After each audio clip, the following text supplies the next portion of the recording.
அடுத்ததாக நம் மத்தியில் இங்கே கருத்துரையாற்றுவதற்காக எஸ்டிபிஐ கட்சியினுடைய மாநில பொதுச் செயலாளர் அருமை சகோதரர் அகமது நபிவி அவர்களை அன்போடு அழைக்கிறேன்.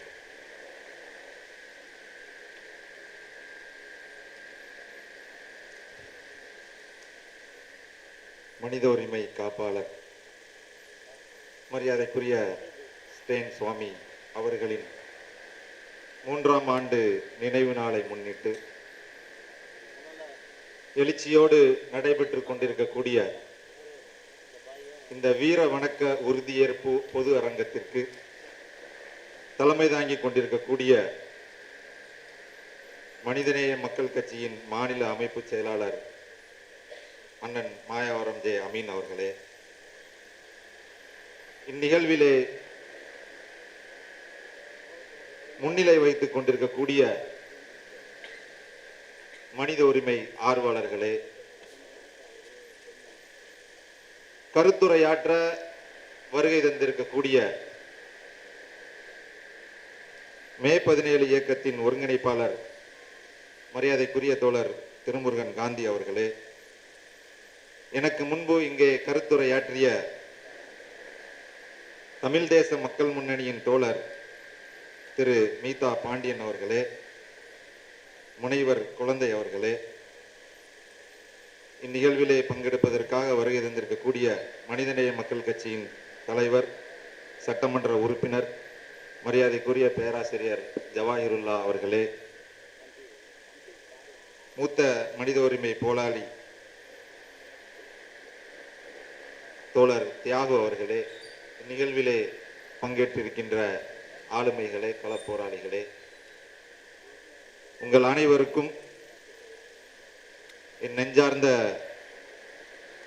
வணக்கத்தையும் வாழ்த்தையும் உரித்தாக்கியவனாக என்னுடைய உரையை ஆரம்பம் செய்கின்றேன்.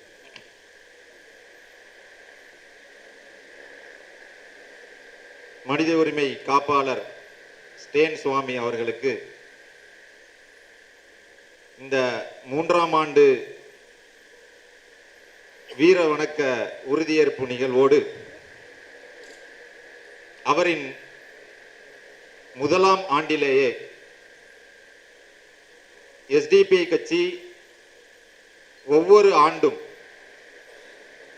தமிழக அளவிலே மனித உரிமைகளுக்காக போராடி கொண்டிருக்கக்கூடிய பல்வேறு ஆளுமைகளை தேர்ந்தெடுத்து தமிழ் சுடர் விருது என்ற பெயரிலே ஒரு விருதை வழங்குவது வழக்கம். அந்த அடிப்படையிலே கடந்த 2 ஆண்டுகளுக்கு முன்பு, இதற்கு முந்தைய ஆண்டு ஸ்டேன் சுவாமி அவர்களுக்கு எஸ்டிபிஐ கட்சி தமிழ் சுடர் விருது வழங்கி கௌரவித்தது என்பதை இந்த நல்ல நேரத்திலே தெரியப்படுத்திக் கொள்ள கடமைப்பட்டது. அன்பார்ந்தவர்களே,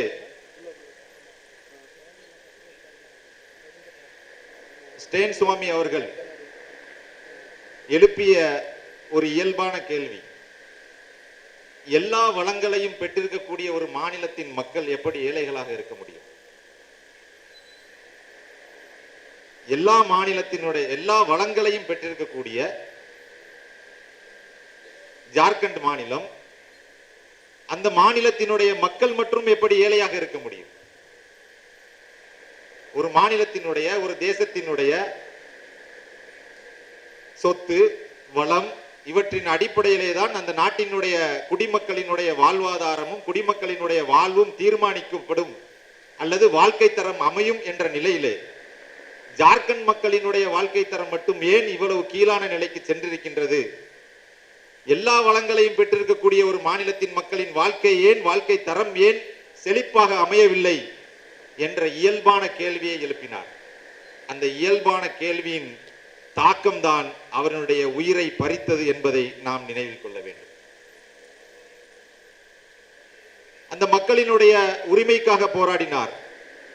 உங்களுக்கு எல்லாம் தெரியும், பாஜக அரசினுடைய வழக்கம் என்பது யாரெல்லாம் மனித உரிமைக்காக போராடுகிறார்களோ அவர்களெல்லாம் அவர் வளர்ச்சிக்கு எதிரானவர்கள் என்றும், வளர்ச்சிக்கு எதிரானவர்களை எல்லாம் தேச துரோகிகள் என்றும் முத்திரை குத்துவதுதான் பாஜகவினுடைய வழக்கம். அதே முத்திரையை தான் இந்த பீமா கோரேகான் வழக்கில் இருக்கக்கூடிய அல்லது மனித உரிமை தளத்திலே போராடி கொண்டிருக்கக்கூடிய எல்லாரின் மீதும் இன்றைக்கு இவர்கள் எல்லாம் தேச துரோகிகள் என்று முத்திரை குத்தி சிறையில் அடைத்து அவர்கள் சார்ந்த அமைப்பை தடை செய்து மக்களின் உரிமைக்காக போராடக்கூடிய அந்த போராட்டத்தை மட்டப்படுத்துவது என்பதுதான் இவர்களுடைய மிக முக்கியமான இந்த போன்ற சட்டங்களை அவர்கள் கையாளுவதனுடைய நோக்கம். அன்பார்ந்தவர்களே, ஸ்டேன் சுவாமி அவர்கள் சிறையில் இருக்கும் போது அவரினுடைய அந்த நோயினுடைய தாக்கத்தினால் ஒரு சிப்பர் கிளாஸ் தண்ணீர் குடிப்பதற்கு ஒரு சிப்பர் கிளாஸ் கேட்டார். அதை சிறைத்துறை அதிகாரியே அனுமதித்திருக்க முடியும், நீதிமன்றத்திற்கு செல்ல வேண்டிய அவசியமே இல்லை. ஆனால் ஸ்டேன் சுவாமிக்கு அந்த உரிமை மறுக்கப்படுகிறது. காரணம், அவர் ஸ்டேன் சுவாமியாக இருக்கிறார். அவர் ஒரு கோ சுவாமியாக இருந்திருந்தால் மிட் நைட்ல கூட, நள்ளிரவில் கூட நீதிமன்றத்தினுடைய வாசல்கள் அவருக்கு திறக்கப்பட்டிருக்கு. அர்னாப் கோசாமிக்கு அவர் என்ன பெரிய அவ்வளவு பெரிய அப்பாட்டக்கரான மாதிரி அர்னாப் கோசாமி என்ன செஞ்சார்? ஒரு பெண்ணினுடைய தற்கொலைக்கு தூண்டுதலாக இருந்தார். சாமானிய மக்களினுடைய வாழ்க்கைக்காக மனித இந்த மீடியா தர்மத்தை, ஊடக தர்மத்தை எல்லளவும் நிறைவேற்றாதவர். ஆனால் அந்த அர்னாப் கோசாமிக்காக தேர்ந்தெடுக்கப்பட்டிருக்கக்கூடிய நீதிமன்றம் சாதாரணமாக மனித உரிமை தளத்தில் இயங்கிக் கொண்டிருக்கக்கூடிய ஸ்டேன் சுவாமிக்கு கிடைக்கவில்லை என்று சொன்னால், ஒருவேளை அவர் கோசுவாமியாக இருந்திருந்தால் அவருடைய வாயில கொண்டு ஊட்டி கூட விட்டுருப்பான்.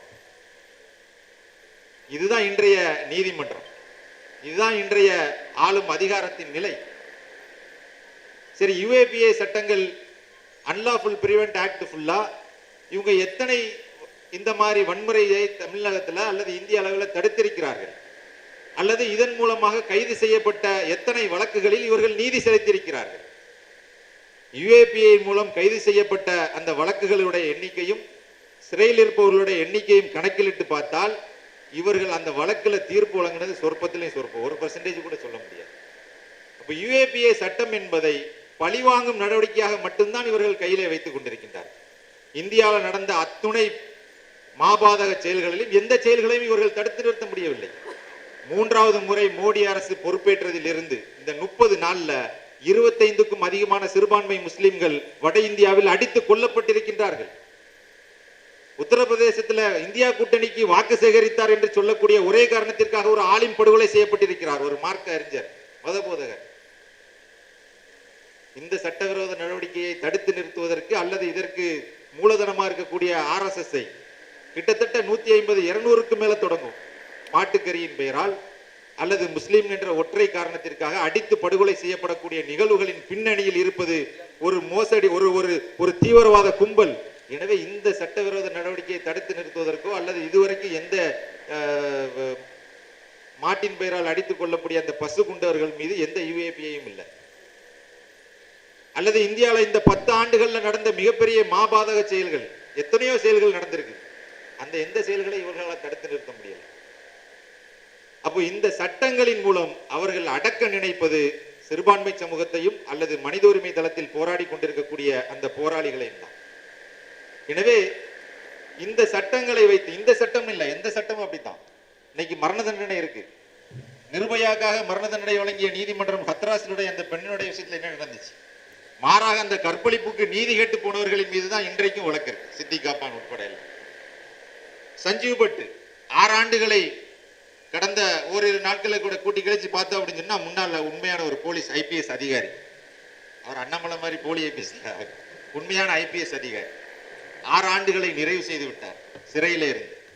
ஒன்னும் இல்ல, அவர் மோடிக்கு எதிராகவும் அமித்ஷாக்கு எதிராகவும் சாட்சியம் சொன்னார் என்று சொல்லக்கூடிய காரணத்தில் இப்படி எண்ணற்ற தளத்தில் யாரெல்லாம் உண்மையின் பக்கம் நிற்கிறார்களோ, யாரெல்லாம் நீதியின் பக்கம் நிற்கிறார்களோ, யுஏபிஏ சட்டம் மட்டும் இல்ல, மரண தண்டனை யாருக்கு வழங்கப்படுகிறது? பாமரனுக்கும் சாமானியனுக்கும் எந்த பின்புலமும் இல்லாதவனுக்கும் தான் மரண தண்டனை வழங்கப்படுகிறது. இப்ப கொண்டு வந்திருக்கக்கூடிய இந்த 3 குற்றவியல் நடைமுறை சீர்திருத்த சட்டங்கள், இது ஒவ்வொரு சட்டமும் யுஏபிஏக்கு சமந்தான்.